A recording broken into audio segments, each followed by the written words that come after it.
Um, that was Tutu Puana, featuring the Brussels Jazz Orchestra. It's a very beautiful piece.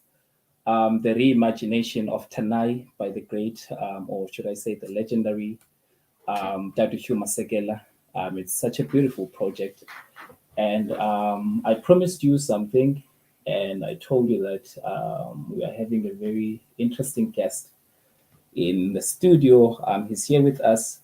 Um, he goes by the name on the socials, um, SA Jazz MC. Maybe let me take you back to 2017. I'm in the construction space, and my director tells me that, hey man, there's this young man almost your age, and I think you need to meet this guy.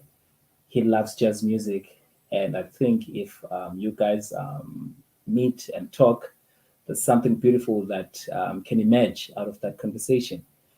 And I kept looking forward to this meeting, shared contacts, and then we started talking. And beautifully so, around about the time we were planning a festival in Tata, and this is where I was born. And made we had an appointment, and then we met somewhere, some office where he was working because I think he had a project that was doing that side. And then we met and started talking, and then we spoke more. And then I said to him, actually, we're planning this. And he said, do you have MC for this event? I was like, nope. And then he was like, I'm your MC. And I was like, dude, you stay in Queenstown, and how are you going to get here? I was like, I'm going to be there. That's how our journey really started. With me is Papa Mamlandi, as a jazz MC and the director of Mtiza Arts Festival. Let's just start with one, your love for jazz. But more than anything, welcome, Zizi. Kunjan. Hey, thanks, Buddha. Thanks for having me. And Keith Ngesi Radio is my second home, so it's always great to be here. Yeah, thanks, and good evening to the listeners and viewers as well. I suppose there are people who are connected to the video feed as well. Sure. Yeah, man, it's great to be here. Yeah. Your love for jazz, I'm sure it starts from somewhere. And what would you say in relation to how you really started your journey in this space? And I believe that you started following jazz at a very young age. And I mean, as we would know, that jazz is often associated, nabantu abadala, and if you're young, you should listen to house music or anything that seems to be very, um, you know, vibrant and very youthful. So please take us through. Yeah, and why are you playing jazz on a Wednesday when it's a Sunday music? All of that kind of stuff, man. Yeah. So jazz is an accidental occurrence to me. I don't think I started at a young age at all, actually. I walked into Mike Skipper's music classroom one day in grade 9. And I said, I want to learn the piano. And he said, okay, so what do you want to play? And I don't know where it came from because I'd never premeditated it. And the first word that came out was jazz. So that's how it happened, literally. And at that time, I don't think I was consciously aware of what jazz was. I think I knew it's something that existed, and it was definitely not what I was listening to. I was listening to R&B. I was listening to, I was an R. Kelly fan of note. I know it's illegal to mention his name nowadays, but this is the truth. Yeah. So I mentioned that. I said jazz. So I started learning jazz piano. But What then subsequently happened was a year later, I got into the then what is now known as the National Youth Jazz Festival, which takes place in Makanda. So Mike Skipper was one of the co-founders of that, and he happened to be my teacher. Merlin was also my teacher, Mm, mm, and I found myself in that space and um, with a host of other people from around the country, young as I was sometimes, or slightly older, but not too old. And then there was a couple of teachers, Otatu Brian Tusi. yeah, yeah. From I KZN. remember the great Zami Duze was there. Mm-hmm. There's a lot of people, a lot of educators who were teaching jazz, right? So I went to this thing, went to this camp. It's almost like band camp. I went to this band camp, and I remember, I think that was Mnawana, no, Put Andile, Nana. They were the kind of the guys who were coming up in the Standard Bank Young Artist Yeah, yeah, formation. yeah, yeah. You know, I remember watching those gigs at night because what the festival does is that during the day, you do workshops, you play in these what is now known as legacy bands, where you're put with people of different backgrounds, different abilities, and you're tutored by one of Mm, the mm, teachers. And I remember we used to watch these gigs, and this stuff used to always sound like noise, like didn't make sense. And I think as the years went by and I kept on going back to the festival, it's only in my varsity years where the sound stuck. And I can just remember that it's probably the music of Ukud Andile Nana I see. that stuck, because it stuck as this cluttered noise that I kept on going back to over the years. And then the chaos of the noise suddenly became beautiful. If you remember the album Who's Got the Map, Yeah, yeah, I just remember there's a song there called Pedal Point. yeah, yeah, Pedal Point is probably the one song that explains the confusion I was going through yeah. Oh man. from the first time I Yeah, encountered it to the time where it then became a beautiful sound, yeah, you know, yeah, and then and then as soon as I got used to that sound, and I got a lot more aware of who Put Andile was, I started looking for his other work. I yeah, started being exposed to Otatu Zimrawan. yeah, I started seeing Marcus Wyatt, you yeah. know, and then suddenly this body of listening that started with, tunes like Rwanda. I mean, Mm, better that album for me, Who's Got the Map, is probably the one album, because I remember with Zimrawana's gig, I couldn't watch the show, unlike Put Andile's show. yeah, And also what was also important to my jazz listening was that what made jazz more interesting for me was that I first saw the performance before I heard the recorded music. yeah. So when I went back to Pedal Point or Rwanda or anything else, Later on. or there's another song there with Sydney Nice. What is it called? And then I forget. I'll get it from that line. And so I would always have the picture of what Put Andile and them were doing on Yeah, stage yeah, being interpreted by what I'm hearing in an audio, rather than the other way around, yeah, where a lot of yeah. people start Live from and they start from the what they hear, which yes, sounds like noise, yeah, and so they can't imagine. And it's been interesting for me over the years that anyone who says to me they don't like jazz, if I expose them to a live show, they come out saying something totally different, mm, mm, because that mm, experience, the live yeah, experience for them, the process of making the music on the go for them, yeah, it just challenges how they view the creativity. So that's where it really begins, man. And I remember Bani Rachavane, he was touring with Darius Brubeck sometime back. It's the late Bani Rachavane, may his soul rest in peace. um, I mean, Darius Brubeck is probably the one guy who was very instrumental in the teaching of the likes of Oprah Fair, Kevin Gibson, yeah, yeah. Zimrawa, and Yeah, the UKZN kind of school. yeah, And so we're backstage, and him and Babu Bani Rachabani going to play. So Bani says to me, You're infected, aren't you, boy? You're sick, aren't you? The bug got you. Yeah, the bug, literally, those were his words. Like, the bug has got you, hasn't it? And he was right, man. And so ever since then, the bug got me. In varsity, I was doing my studies, yes, but I was also running the Jazz Society. And I was just like always trying to find ways to expose myself to live music. And so what really drove the interest was more the live performances rather Yeah, than yeah, the record. And as a result, I do better at listening to stuff that's recorded live yeah. than I have a tolerance for. I mean, if Studio. you look at there's an album, there's two albums, the Sheer All Stars, right? Yeah, With all Paul Hammer, McCoy, yeah, everyone. yeah, If you listen to the live recording of Sheer All Stars and then you listen to the studio recording, for me yeah, the studio recording sounds flat. It sounds like there's no, you know what I mean? So yeah. that's I The think that's treatment also yeah, is kind of it's different. different, yeah. Yeah.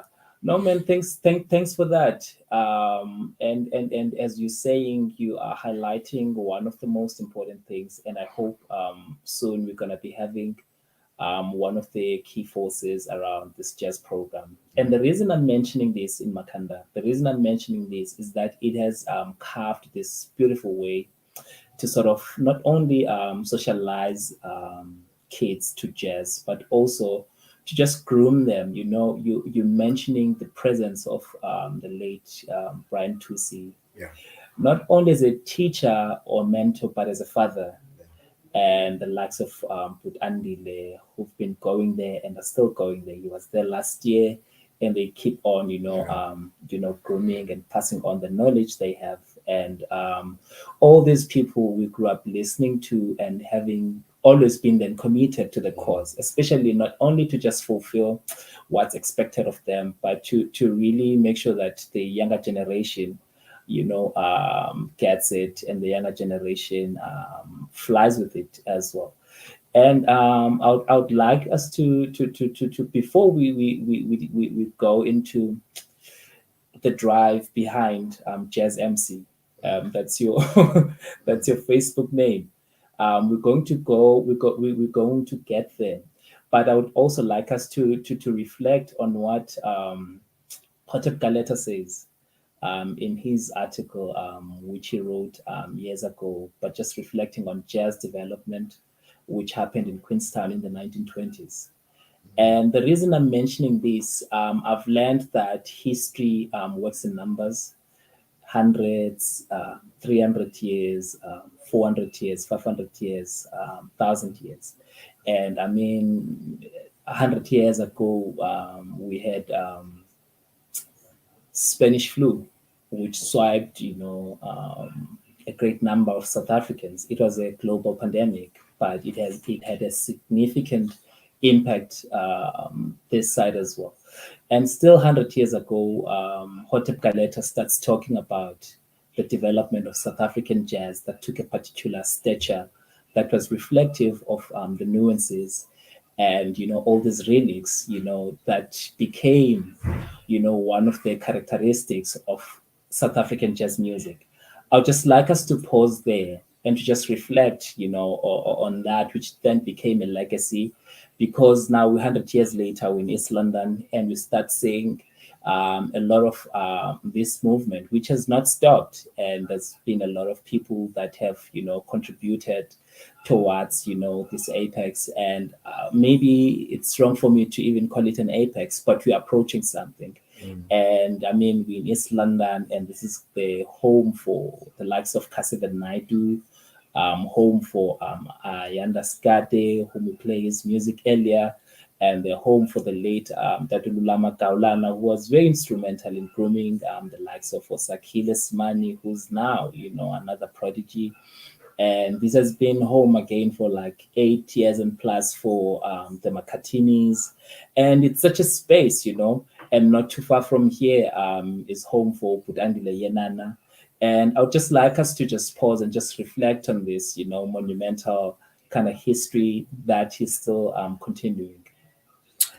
So, I mean, I guess on some level, right, this is a discussion about development as well. urban development, cultural development, economic development, all kinds of development and evolution. Because one of the things that the late Hotep Galeta does say, you can almost sense there is an acknowledgement that the origins of jazz are not necessarily in South Africa nor in the Eastern Cape, right? Yeah. So he references the Dixieland bands that traveled Yeah. to the Yeah. Western Cape from the States, and then from the States to Queenstown. So the idea is that in this part of the world, their first point of contact was Queenstown, and that's in the 20s, right? So over time, Queenstown becomes the little jazz town Yeah. because everyone associates the sound from there. But then you've got a rich missionary history in South Africa, where the missionary schools brought their hymnody and stuff, Yeah. and the churches and so on. And so instead it's that fusion between Western hymnody and this kind of Dixieland stuff Yeah. that Yeah. begins to incubate new formations of what becomes an Eastern Cape signature of jazz, right? Yeah. So that's his whole thesis. But if you look at then what happens probably after the 60s, or is it 60s, 40s? Well, the rise of the Brubecks, right? Yeah. When they move out of America, I read a very interesting, controversial article some time ago about this the link between this and the Cold War, but maybe that's more controversial. I'll leave it out. But I mean, the rise of people like Dave Brubeck, and then his son Darius, who comes to South Africa and teaches at UKZN and effectively launches probably one of the first curricula that graduates students Yeah. as Yeah. Yeah. formally educated jazz learners. And then I think from then on, everyone's sort of just been trying to have their stab at that, trying to carve out their own expression of the same thing, based on whatever regionalism, if Yeah. influences that they Yeah. find themselves in, whether it's East Yeah. London, whether it's King Williamstown. And then you have to remember that apartheid then sort of creates this condition where this almost gets associated with rebel music of the townships, right? So in taverns where there's curfews and things like that, that's really where people are really trying to enjoy themselves and express themselves. Also, Firetown or Yeah. District 6 before the removals, or South End. And what that draws us back to is the origins in the blues and jazz, where in the Western tradition in America and the likes, it's more associated with slavery, right? It's Yeah. protest music. It's the likes of Langston Hughes talk about the fact that it's one way of expressing whatever remnants of freedom you might have as a slave, or it's one way of expressing Mm. some kind of protest that says Mm. I'm alive even if the Yeah. system is trying to kill me. So Yeah. there is that sense to say, if you look at that and you link it to apartheid history, those people in Sophia Town were still trying to carve out their Yeah. sense of pride within those confines. Yeah. Yeah. Norman, thanks for that. For actually giving extra remarks as well. Because we, of course, we're celebrating Youth Month, but we cannot celebrate Youth Month without really touching in this kind of history that also you just unpacked as well.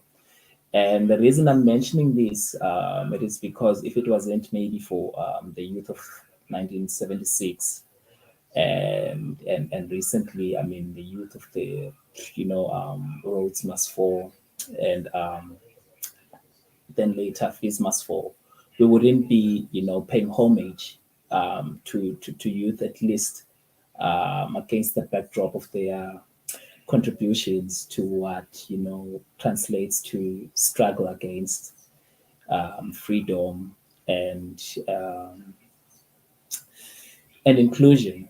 And I'm mentioning all this because you, one person who takes pride in really fighting for youth to be included in the economies. especially exploring creative ways, that to some extent primary tools as well, or maybe some of the potent tools that should be included in the future economies. And we're still getting to the drive behind jazz MC. Well, but you're making it easy for me as Zuko, because maybe that's where I can express it clearly, because it's quite interesting that the synergy between the youth question and the whole jazz MC thing. And nothing illustrates this point more than the effects or the impact of the jazz festival itself. In fact, we were joking earlier, because the application feedback from the from, maybe I shouldn't mention what organization, but the feedback for a rejected application was that your application didn't show how much you can contribute to transformation as a festival or something crazy like that. But yeah, and I've always had to look at what has been the transformative impact of the jazz festival in Makanda on especially Black lives, yeah, yeah, right? Um, and and for me, nothing illustrates this point more than how I got to call myself the jazz MC. By the way, these things are cheesy. Eh? Sometimes you embarrass yourself. You want to yeah, erase this thing, you know. But I looked back and I thought, if I look at people like Sisonke Conti, yeah, if I look at people like Luanda Kokwana, if I look at people like Lindas Kakane, Ndumiso Manana, Zoemoti Khatandi Ntuli, the list goes on, man. Spam Dlalose, but more significantly, the journeys of Sisonke Conti, Luanda Kokwana. Yeah, can I please disturb you for a second? sure. We are going to take a quick Ad commercial. break, that's Yeah, fine. yeah. We just That's we just fine. need to fix some. We're experiencing some technical glitches. That's fine. We are attending. We see your messages. We're receiving all the love. Thank you so much. We're going to attend to these technical problems. Thank you so much.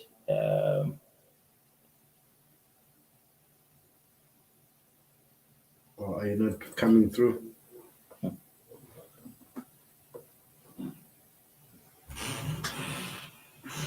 Can we take music, man?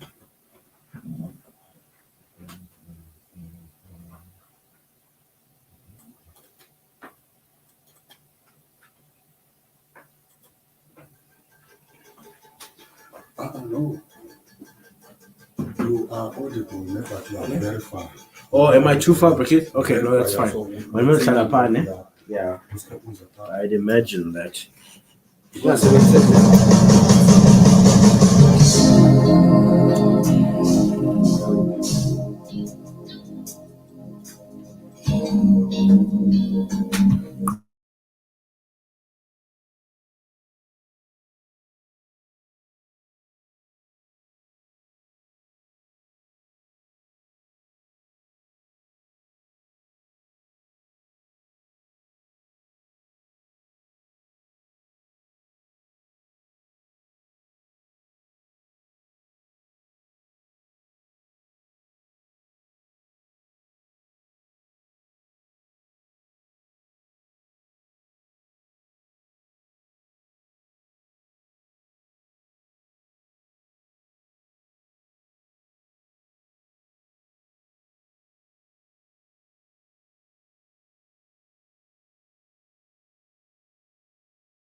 They always cuss and they curse the coal train that brought them to Johannesburg.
Still having a great time.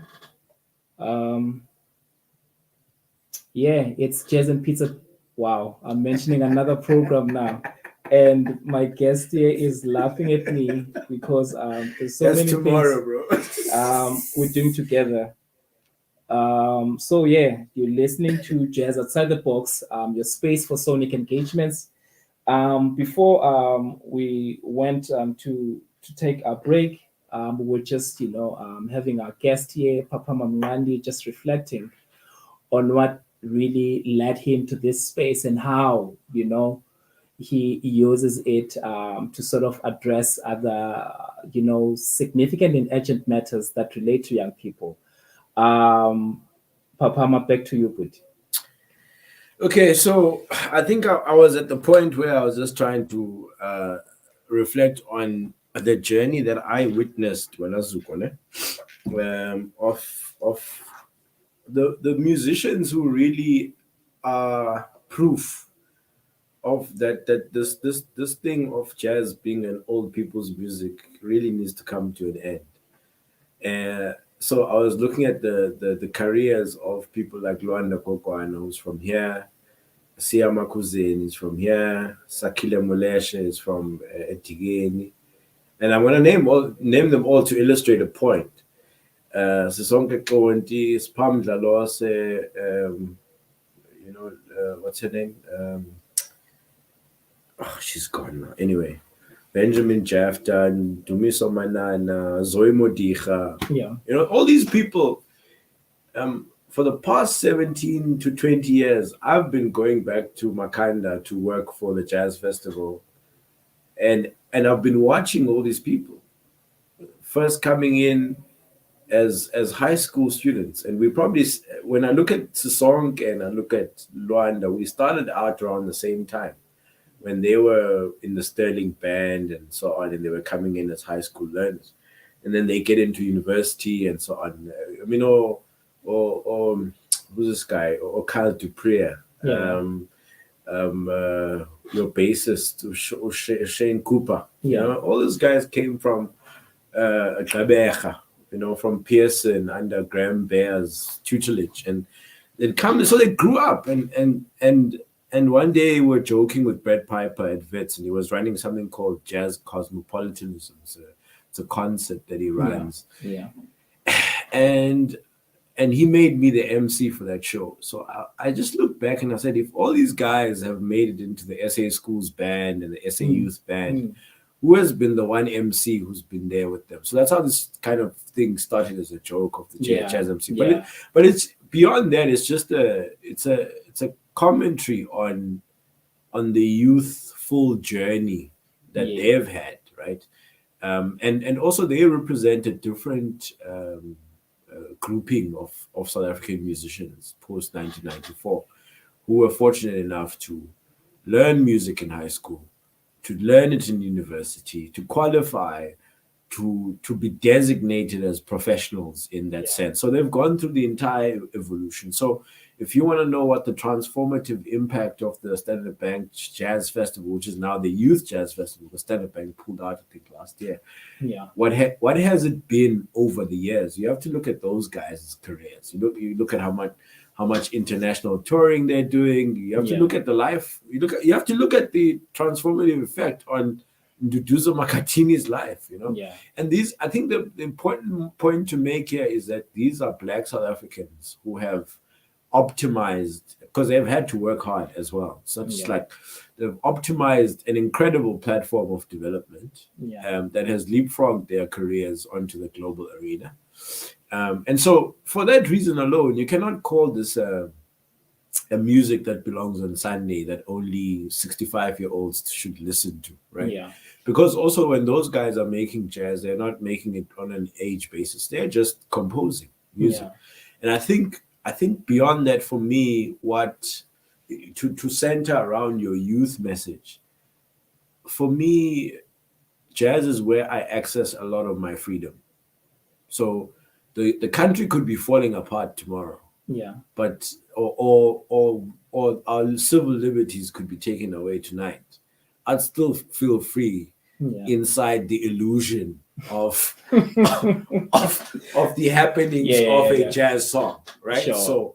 So when you play, I don't know if you have Brahebs's Monwabisi's Delight, you know, or Siwasi Vuka, you know. So literally when I wake up in the morning, because I also get to work, I walk to work. You know? So when I wake up in the morning, I put my headphones on immediately when I leave my gate, and I'm because also I'm just blocking out whatever nonsense is going to come my way on that day, and I have to be on. So that art form and using it as an avenue to the arts, because it's really my biggest entry point.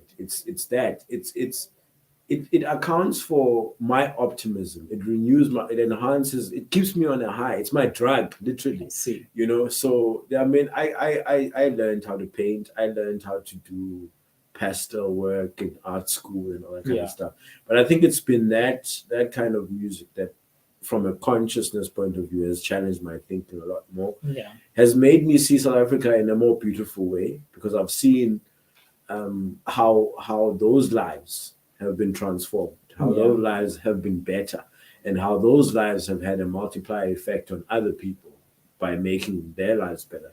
When other young people see a Sisonke or Tandi Ntuli, they feel better. When they listen to the music of Zometicha, they feel better. And so for me, there's a multiplier effect on, but also there's a creative capacity that all of them possess, that jazz allows them the free tools to experiment with, and they make good music. I see. You touched on some important elements which to some extent resonate to lines that really define this moment that we're having now. for example, if we look into jazz outside the box as this idea, I mean, towards transformation and towards also reimagining jazz in all its possible forms beyond the box. You know, you just touched on the fact that many times it's always, put on the shelf. I always call it top shelf because it collects dust during the week and then you dust it off for a few hours on Sundays. Then you listen to it, and sometimes when you want to play it, people are sleeping, and yet it's one of the genres that have done a great job, to fight even against apartheid. If you can check the contributions of this music Yeah. and how relevant it is. I mean, daily you just cited Malume, Siwa Sivuka, and just really that demonstrates the fighting spirit within a man, who knows that, these are the problems we're faced with, but nonetheless we continue because there's this drive. And it says here, jazz outside the box, your space for sonic engagements. Jazz outside the box is a digital invention towards jazz development, chiefly South African jazz music and discourse. It seeks to reimagine the world through the jazz prism as one of the tools that undergird transformation. So I'm reading this line so that we can just reflect on it a bit more, because one of the points you are really emphasizing is how to some extent jazz should be included in ways that seek to reimagine how tomorrow should look like, and how we could use that as one of the elements to change our societies. And of course, this is not too far from your daily life. You've dedicated your life towards jazz development, towards music development in its broader sense. So I just want us to really look into that as we continue. And the pursuit of excellence, right? Yeah. So the thing about excellence is that for us to believe that excellence is possible, we need examples of excellence, right? I see. So we need to find pathways that have got more of those examples than less, right? So that we Yeah. can believe that this thing is doable. Yeah. And not, one of the most powerful quotes by Wynton Marsalis is that he says excellence is a form of protest. Sure. So for me, it's not difficult to find the examples of people who become symbols of excellence because of this genre. Hugh Yeah. Masekela, Kaifa Semenya, Miriam Makeba, and even now Duduzo, right? Perhaps, Prafea.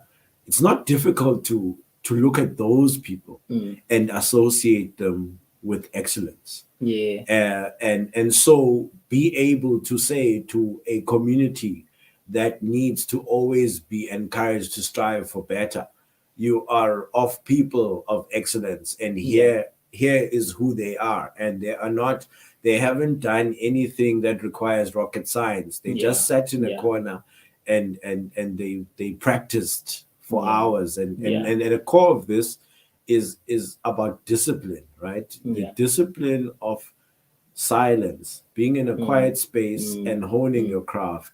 And so that for me is what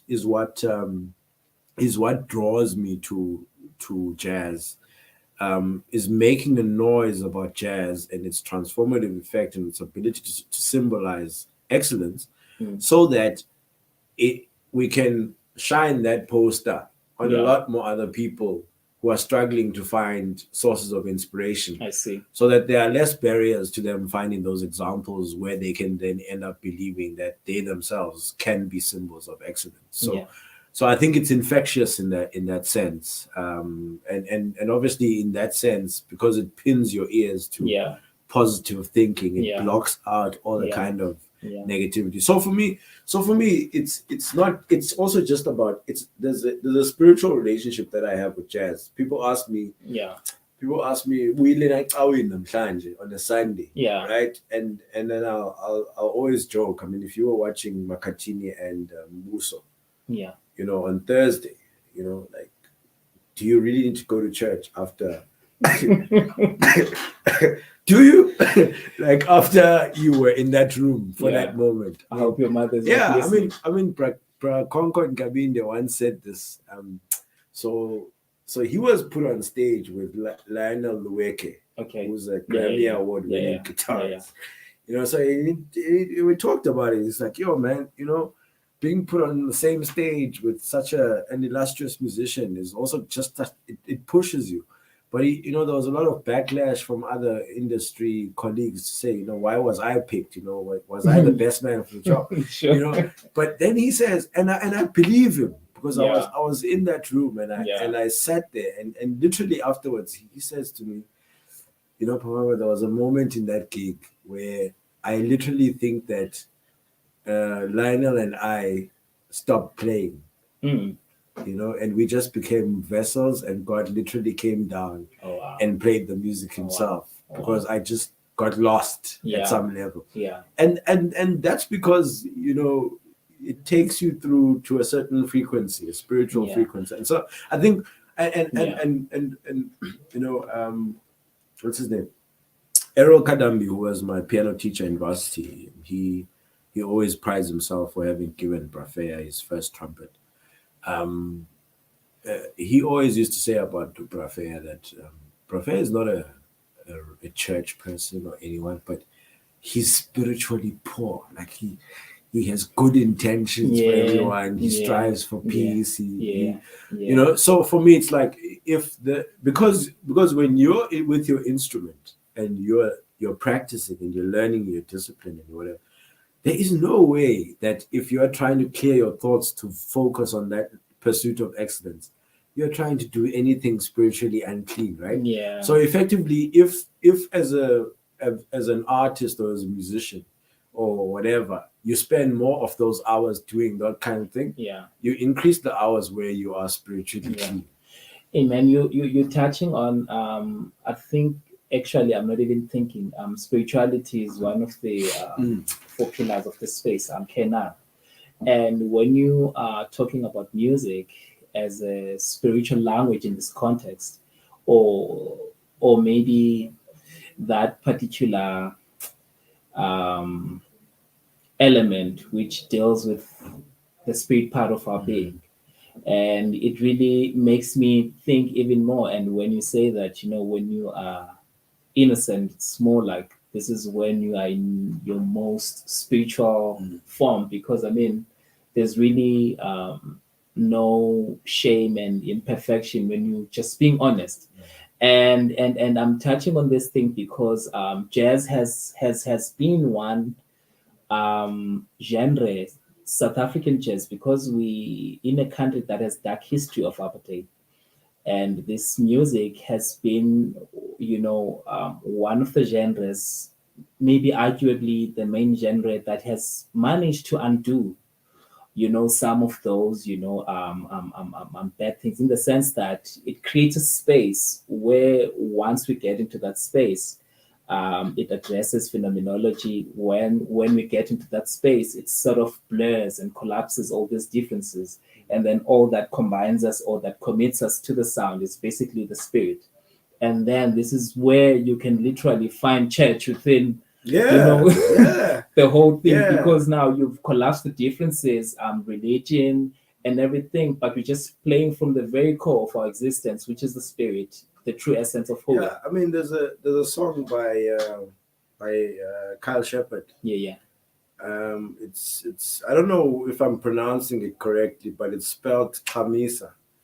You know, da da da da da da da. Yeah. That's church, man. Yeah. Like I don't have to go to church on Sunday. That's church for me. Yeah. You know, I can listen to that thing all day at work. Yeah. It takes me to another plane. Yeah. You know, so there is that and you can pray through the music too if you really want to. And there are songs that you can utilize in that sense. I was telling perhaps that his album at this point in time came at a very interesting time for me. I was going through hell, you know, literally.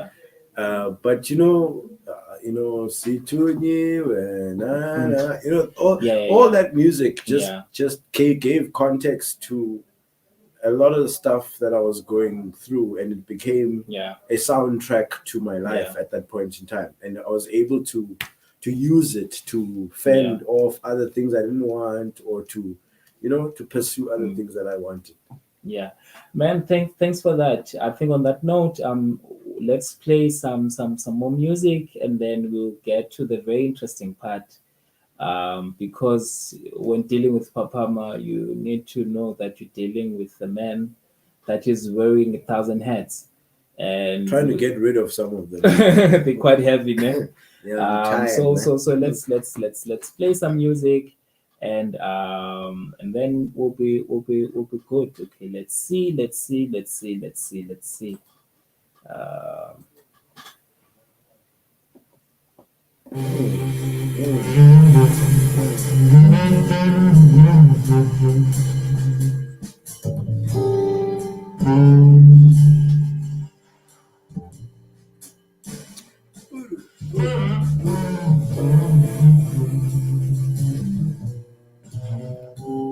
I still think this one.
blue.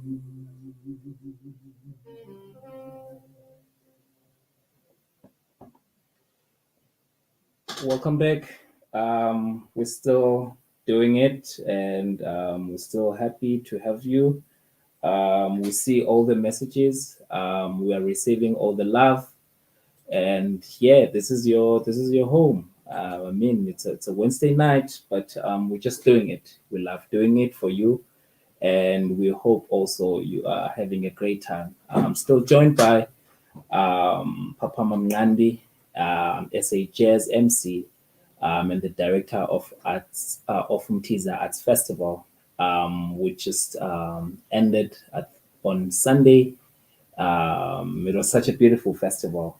But we just played you Ye Blues. That's the title of the track by London born Luanda Kokwana.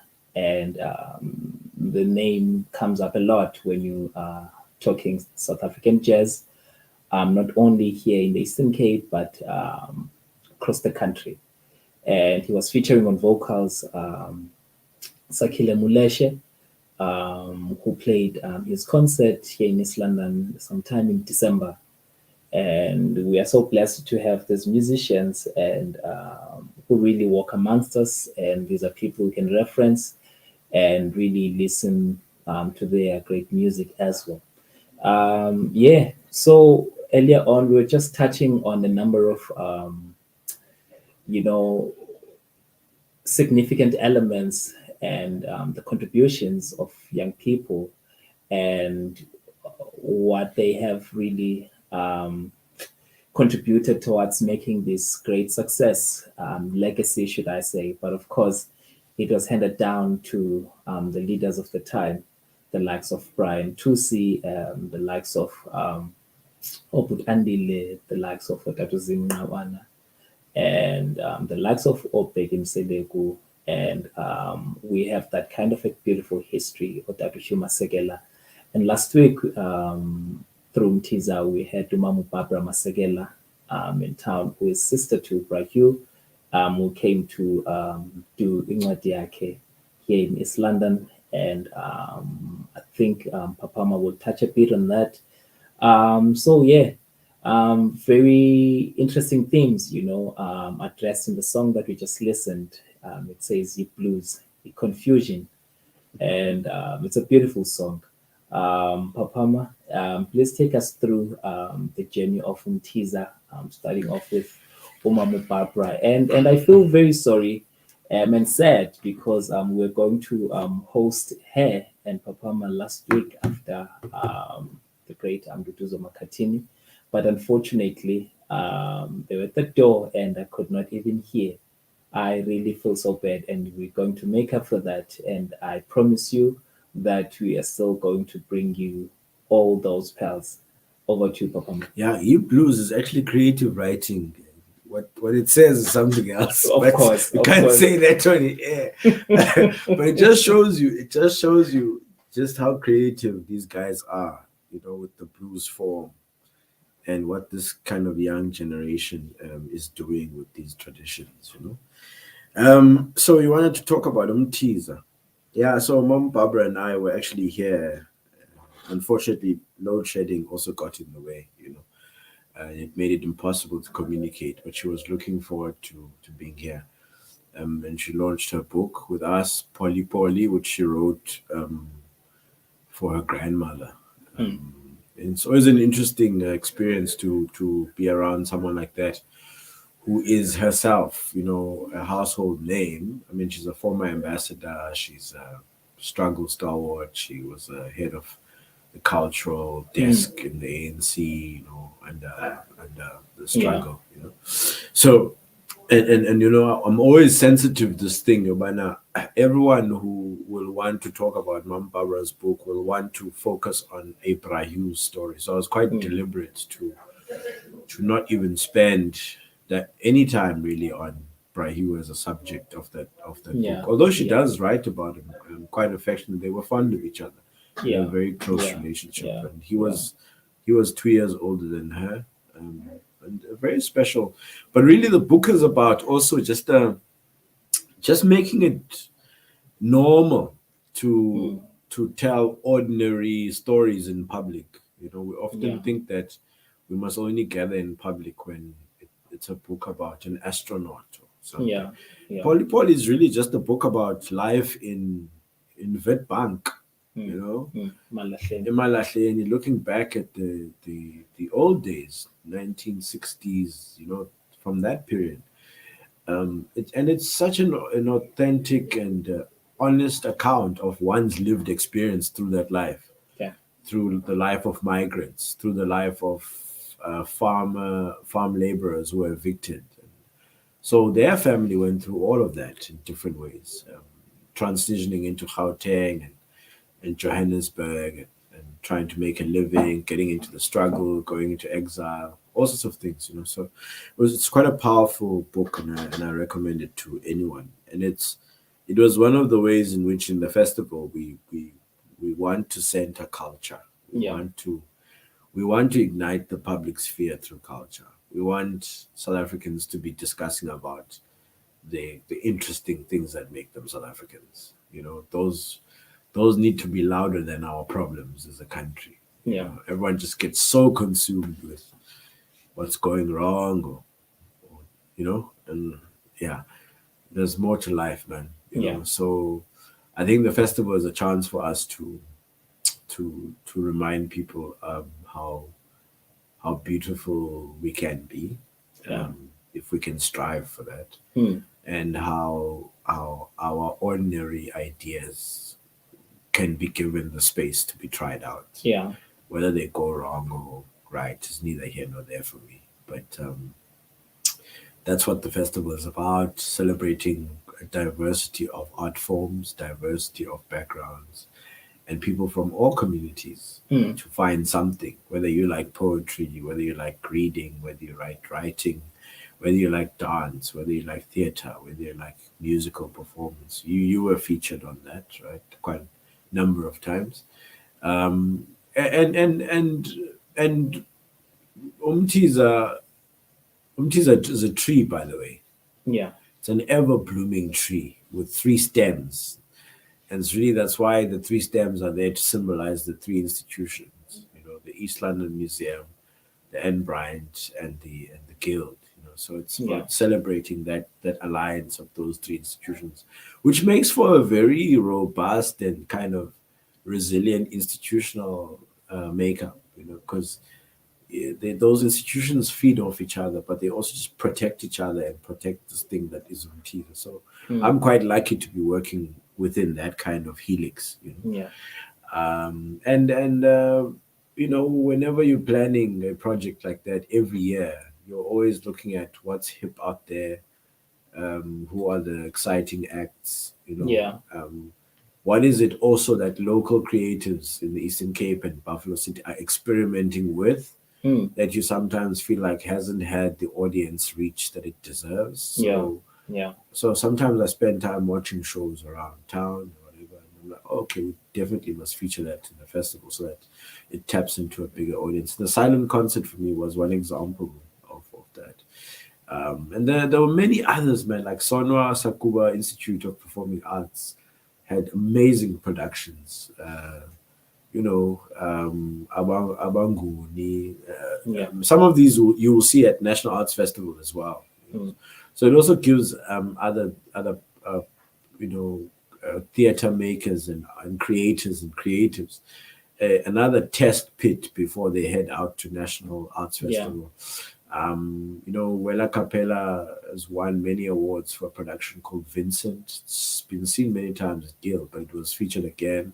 Mm. You know, they went to they've taken some productions to America recently, and also just like getting to know an ecosystem of arts people in this part of the world who are just like creating opportunities for local people to just soar to the sky, man, Mm. to tap Mm. into global and international audiences. Yeah. Of course, the highlight is being the debut stage for Abasem Katim. Yeah. For me, Yeah. that's a triumph that I'll always wear with pride to be Yeah. able to have hosted Abasem Katini at the Guild, before they even played in KZN. It's a big Yeah. deal for me. The Matosini tribute. Yeah, documentary Yeah, and well, and concert. everything, Yeah. like, and how brilliant the productions were, Yeah. that people put together. Because I think creatives and artists are people who just want their ideas to be given the day under Yeah. the sun. Yeah. The worst thing you can do to those people is not give them any feedback on their ideas. They Yeah. just. So Yeah. Yeah. so you want a space where they can go and try that. Yeah. Whether it works or doesn't, neither here nor there. Yeah. They just want a space to try out what they believe in. So Yeah. so the festival is about that. The festival is about promoting tourism in the city. The festival is about demonstrating the potential of the creative Yeah. economy. And one of the other success stories, that the screening of the documentary Kamatosin also symbolizes an entry into the film space Yeah. for the festival, Yeah. right? And what our observation is that there's a lot of focus on film in Yeah. terms of kind of like the investment priorities of the Yeah. province, right? Because I guess there's an understanding that it's an economic spinner, Yeah. but there doesn't always seem to be the requisite follow up in terms of all the sub elements like music, like visual arts that goes into film itself. Yeah. So Yeah. we're hoping to kind of say, if you guys take film seriously, then you ought to take music with it seriously, because someone has to do the the Soundtracks. soundtracks. Yeah. Someone has to do the film score. Scoring. So Yeah. and once you open up that Yeah. understanding, you will begin to show people what these hidden value chains are in this Yeah. vast Yeah. creative sector, Yeah. the technical skills that innovation can tap into, and a lot of so me festivals also beyond that, right? They become a reason for people from all walks of life and from all parts of the globe to come to a particular place. So I used to always brag that even if I can't afford to go overseas, all I have to do is go to Makanda for 10 days and the whole world will be there to course. meet me, right? Of course. So I always ask, well, how do they get to Makanda? Ironically, they fly through Buffalo City. They hire a car here and then they go there. What if they don't have to hire a car? Why can't they just stay here Yeah. and do all that Yeah. they were doing in Makanda? So that's what the festival really asks, as one of its driving kind of missions. Yeah. I see.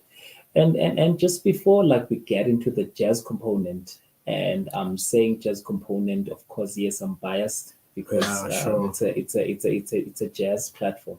But you are mentioning all these things, but also what appears to me is this pinnacle that is inclusive of not just the creative economy, which is backed by arts and culture and all, its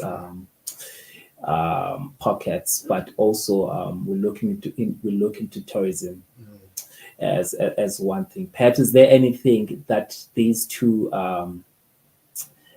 spheres could forge in terms of just cementing this idea of what should be experienced at the end of the day, and knowing that when you look into it, you can't really separate, the recreational effort from the tourism, So endeavor.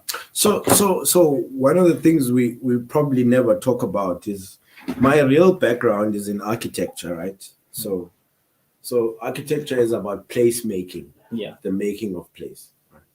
And festivals are about place making, yeah, right?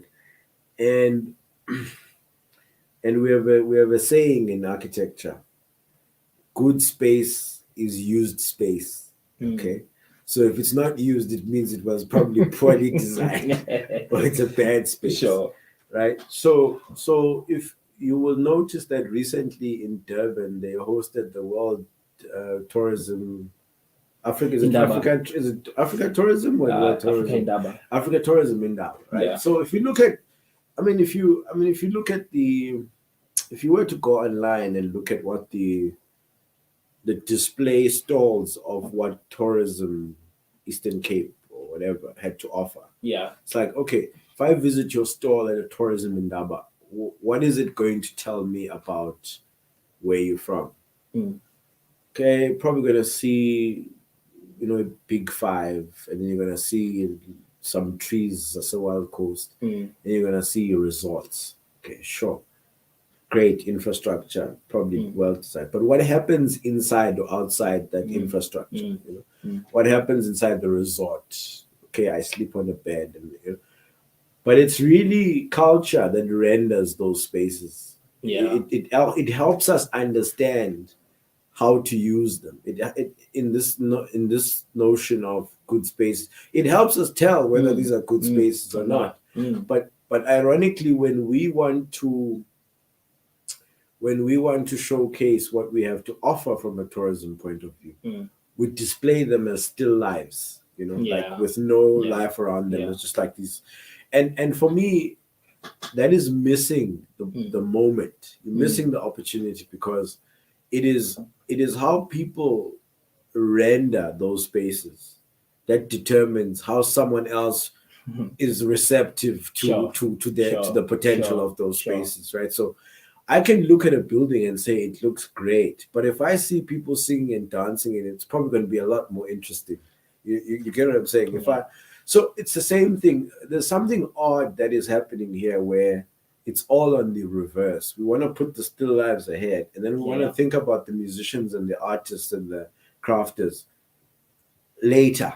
We're after the fact. So I've been to some of these kind of investment things where people from let's say there's a summit in town, and then there's like a cocktail event in the evening, and you get there, it's like it's only now that the fashion designers are brought into the cocktail event. It's kind of like surplus entertainment. It's like, why weren't they there? Why weren't they there in the investment summit showcasing what people are creating here? So our conceptions of economic investment and economic growth potential are still stuck in kind of like these rigid formal economies that are effectively in decline, and anything else that seems to be holding a lot of potential from experimentation and growth is like what we think about later, because perhaps we were taught that it's a less economic spin or less significant than anything. So there's still a serious denigration of the arts and the creative sector in South Africa, and it does us no help because we're losing a lot of value that is at our disposal by continuing that. So for us, the festival tries to make a noise about that, to try and bring to the foreground ways of better understanding what this potential is and what it can look like, what it can feel like, and what kind of returns it can bring back financially and otherwise. And over time we'll get it right. Like I'm not worried about the future prospects of the festival. I think the modeling of the festival is resilient and it's going to be sustainable. I think the rest is just going to be a matter of time. I think we're on a growth path. So when you know that the fundamentals are right, you're not worried about how long it's going to take. It's just a matter of time. I would be worried if I knew that we had set together a model that isn't going to. But I'm quite okay with the fact that I think we're pursuing something inclusive, something highly representative of everyone around us. And something that still has left out a lot more people who should be on there, which means there's still a huge growth potential. And then slowly but surely, there are responses that are starting to happen. I like to make the simple example of Berlin November. Berlin November for me is like a fascinating spectacle. But while Umtiza does this on the urban setting, Berlin does it from a rural development thing. It's like these are important cultural spectacles that drive tourism. Tugela, when he sets up G Lounge at Berlin November, people book flights from Joburg for that G Lounge. Like something like 80 to 90% of the people who come to that marquee are not based here. So what is it that we can do to give reasons for more and more people to book flights and book accommodation Mm. and spend their money here and hire cars here and you know Yeah. and the list is endless. And my thing is that it's great that Tugela is fetching people from Gauteng, Yeah. but where I want to see him teaser is I want someone in Switzerland to say I'm going to South Africa, someone in New York to say Duduzo was on that stage, I Yeah. gotta go see this place. Someone in Shanghai to say Yeah. next Yeah. May I'm Yeah. going to East London or Germany. Yeah. Like when we talk about Mercedes Benz and people and these execs who come in here or these Yeah. like there must be a way in which our cultural calendar ties Yeah. into that. And interestingly enough, one of the projects I'm involved in now with the Bordekai Chamber of Business is the shaping of the PCM events calendar. How do Okay. you get a coordinated events calendar Yeah. that knows when the cricket is coming, when Yeah. the Yeah. bikers rally is coming, Yeah. when Iron Man is coming, when something else is coming, so that there's a cohesive narrative that we're putting out to the tourism space to say, if I come to East London, this is what I'm going Yeah. to get. Yeah. So there's great potential. There are people who are really passionate about that Yeah. work, Yeah. who Yeah. make it worthwhile. And Yeah. then obviously there's stuff that you guys are doing, Jazz Pizza Thursdays, that kind of keeps the ecosystem alive during the rest of the year. Oluzuko or Omlindi, and a whole lot Yeah. of other Yeah. production Yeah. houses that rhyme stuff, that dance houses that do stuff at Guild Theatre and other. Yeah. There's a lot going on in the city, man. Yeah. And, I mean, if you think about the intersports culture that exists between these schools, Yeah. that is an event spectacle on its Yeah. own. Yeah. That the Yeah. schools come in here, buses upon buses. Yeah. Some will spend the weekend. Parents will fly in to come watch their Yeah. kids. Yeah. So how do you coordinate all of that into a cohesive model Yeah. that boosts Yeah. the economy of the city? Yeah. While you are mentioning all these efforts that are being done by myriad players, I'm just reminded about the work also that is happening in Tanzania. And I'm reminded about, funny enough, the Salvation Army, Mm. from which a number of Yeah. jazz players, started Yeah. playing. I mean, we could look into Sakile being, a posterity from that space, and we could look into Frank Gardens, and we could look also into the work also that Sakile Smani is doing. I really feel like saying shout out to Sakile Smani for the great work he's doing. I mean, taking youngsters and really grooming them and making sure that he passes the knowledge, to them so that they learn and grasp all those tools.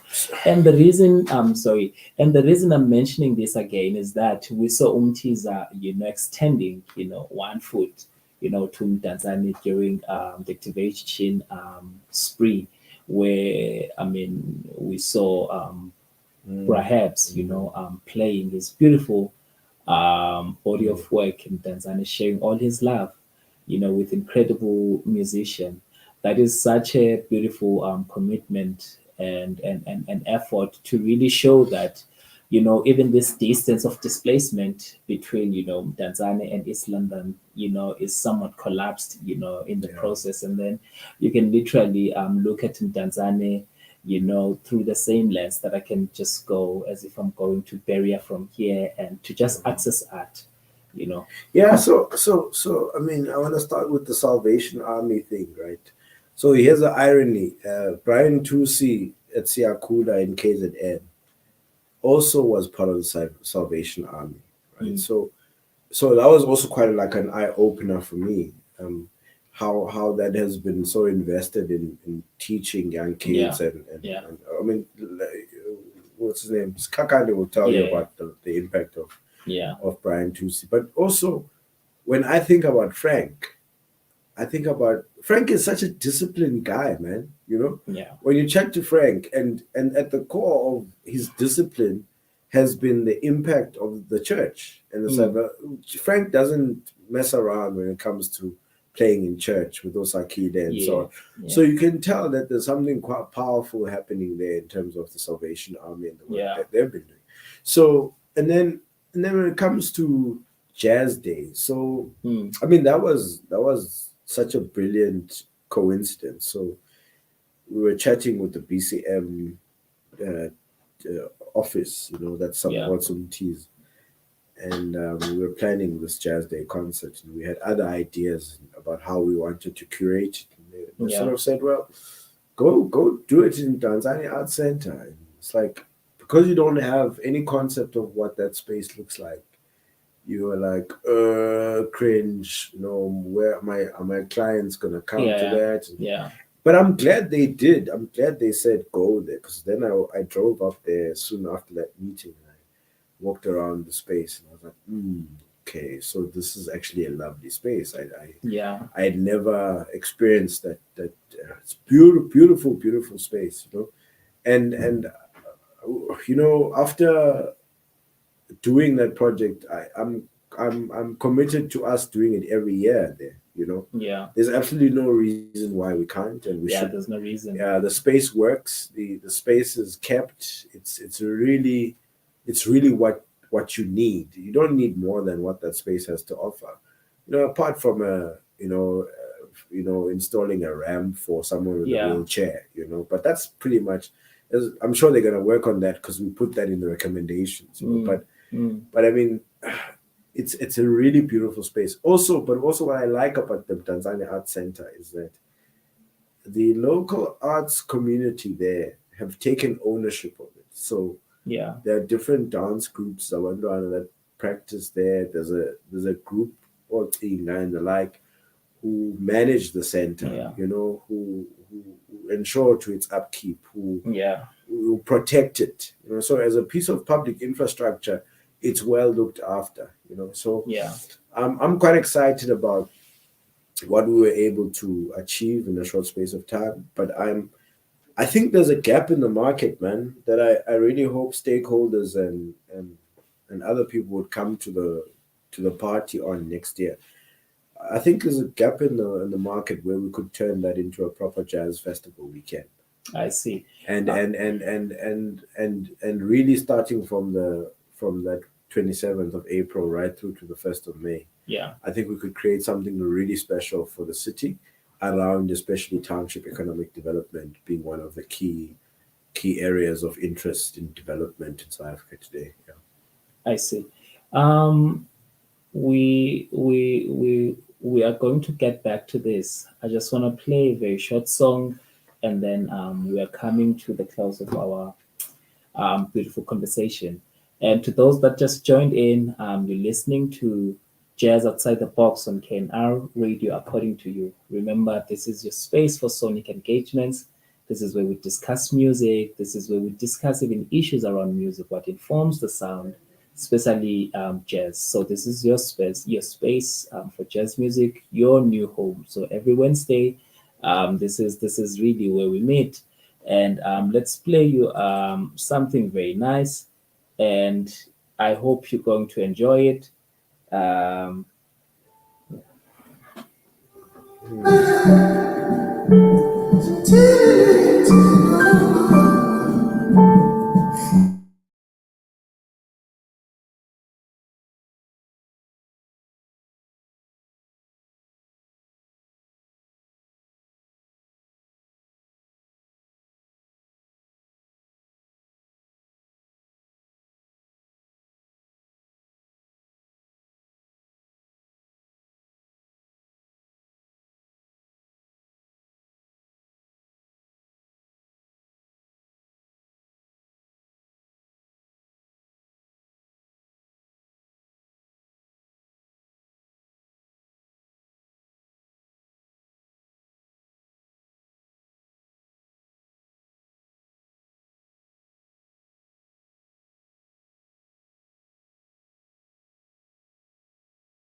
Abansundu Nabamhlophe, a beautiful track by Nabo Zulu, featuring Duduzo Makatini on piano and the great Mbuso Khoza on vocals and Sia Charles on trombone.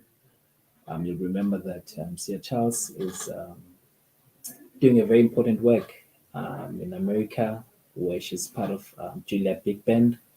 And through Mtiza again last year, she was here um, playing her horn and blowing it to the heavens. And Dabo Zulu went to Norway for his masters. Really, this country has got beautiful heritage, and it keeps demonstrating art, in all its excellent forms. And if you just joined in, we welcome you. I see your messages from Shanga Lopo Moizonke. Great to shout out to you. Great conversation and economic perspective. So much happening to receive the eco-tourism in the city, and big ups to you guys. Keep moving. Thank you so much for receiving the love. Budvusum's January, I'm listening in all the way from Germany, and we really appreciate the love. And Snazo, great show. Spogazi Nokolo, sorry. We appreciate the love. It's very heartwarming.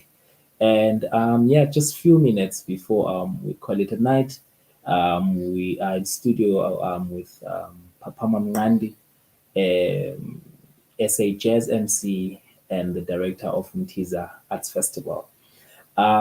Just trying to draw to a resolve. We are touching on some important things that really can contribute or maybe contribute towards the realization of a balanced economy that is inclusive of and that really accentuates creative ecosystem that is sustainable and feasible.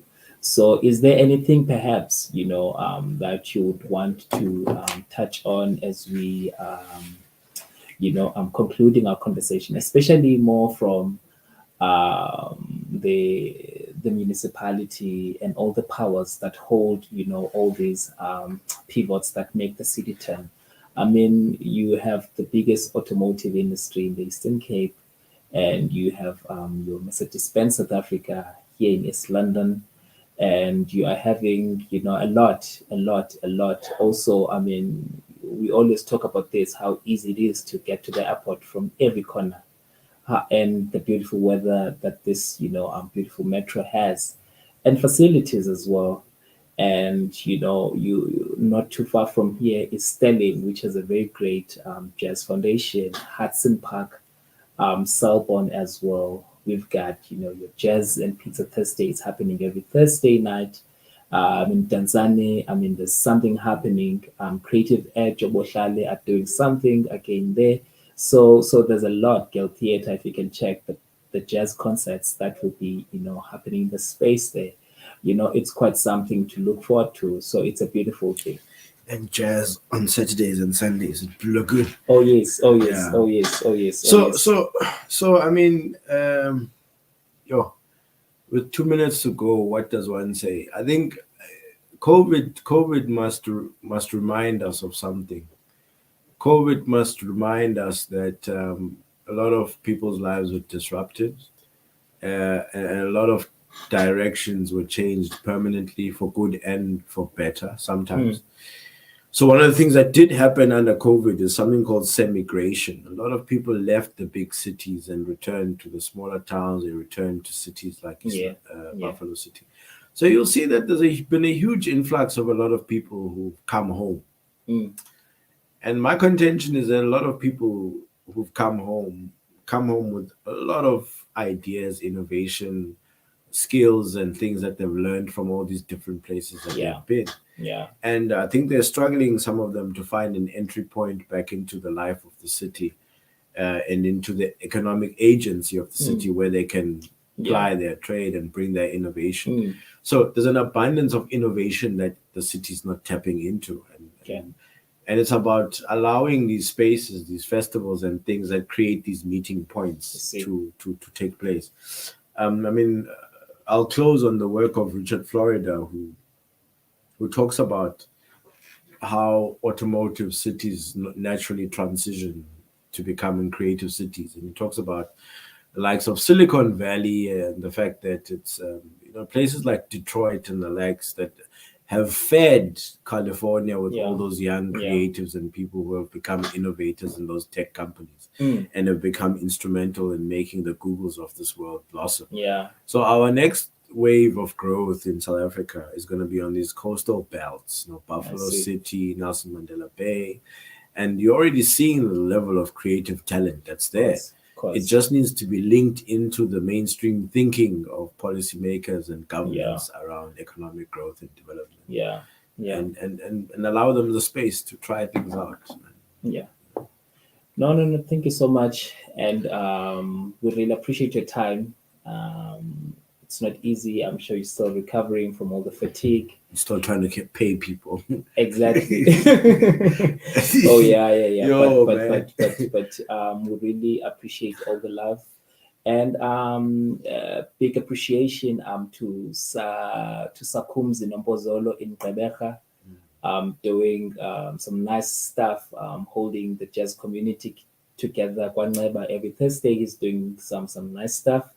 And there's a Dikeni, another venue, for jazz.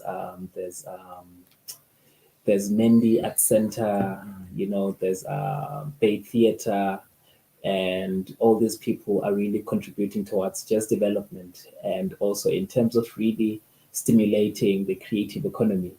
And thanks very much. Nilale Kahle Makaya. You're listening to Jazz Out Outside the the box. Box. Yeah. And your space for Sonic engagements. Please keep liking us, keep sharing the message. And there's more that we're still going to do. Next week, we have another interesting guest. And yeah, guys, thank you so much. Zuko Yigi, I'm out. I was with Papama. And also another big shout out to Brakith. He was trying Yeah. to assist, with the technical glitches. I think he was my technical producer for this night that I won't pay. Thanks very much. Thanks very much. See you guys on the flip side. Let's listen to jazz tomorrow. Let's meet at Legends Creative Hub and play some live jazz music. We love you so much. We love you so much.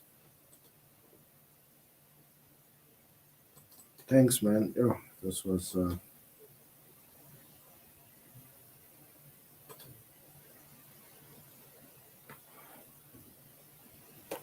Mandela. Oh, man. Ah.